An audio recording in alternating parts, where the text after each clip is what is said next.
नमस्कार, मी केरळ मार्गदर्शक अजित रामचंद्र पवार. आज आपण मका पिकासाठी आपण टेक्नॉलॉजी दिली आहे, त्यांना आपण त्यांच्याकडून जाणून घ्या त्यांच्या पिकामध्ये आणि त्यांच्या मातीमध्ये काय बदल झाला. तर नमस्कार, तुमचं नाव पूर्ण सांगा. मी देवदास शिवाजी फराकटे, मुक्काम पोस्ट कसबावळे, तालुका राधानगरी, जिल्हा कोल्हापूर. हे माझे लहान भाऊ संग्राम फराकटे.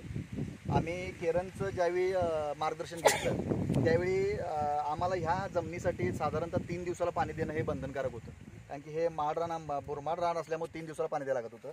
आम्ही ज्यावेळी याच्यामध्ये आळवणी केल्यानंतर आम्हाला एक 15 दिवसामध्ये असं निदर्शन आलं की माती पूर्णपणे भुसभुशीत झालेली आहे आणि पाण्याचा जो फेर आहे तो 3 दिवसाच्या ऐवजी 5 दिवसावरती गेला. मग तुम्ही ह्या पिकामध्ये तुम्हाला काय बदल वाटते? आतापर्यंत जर 2 ठिकाणचे वेगळे प्लॉट आहेत. हा 1 एकरचा जो प्लॉट आहे याच्यासाठी आपण केरन वापरले, जे खाली वापरलेले आहेत त्याला केरन वापरलेलं नाही फरक बघण्यासाठी.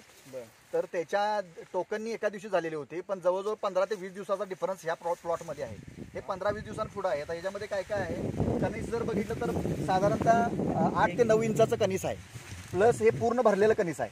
ही जर जाडी बघितली धाटाची सरासरी जाडी जर सरासरी बघितली साधारणतः मजबूत जाडी आहे.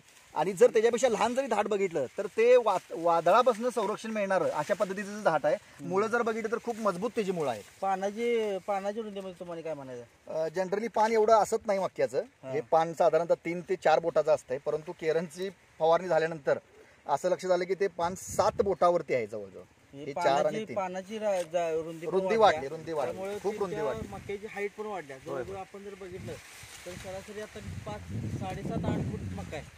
आता हा आपण उभारलो त्याच्यावर खाली बांधावरती आहे. साधारणतः वरती जर बघितलं ना तर 7.5-8 फुटावरती नक्कीच हा मक्का आहे. ह्याच्यावरची जरा काळोखी बघितली तर हे साधारणतः ह्याच्यावरती केरनचं फवारणी घेऊन आता जवळजवळ 1.5 महिना झाला. 1.5 महिन्यानंतर एवढी काळोखी राहणं ही खूप एका शेतकऱ्यासाठी महत्वाची बाब आहे आणि अतिशय सुंदर रिझल्ट मिळाला आम्हाला. हे केरनची टेक्नॉलॉजी तुम्ही वापरून समाधान आहे? हो, नक्कीच. तर जे मका पीक करतात शेतकरी त्यांना तुमचा काय सल्ला असेल?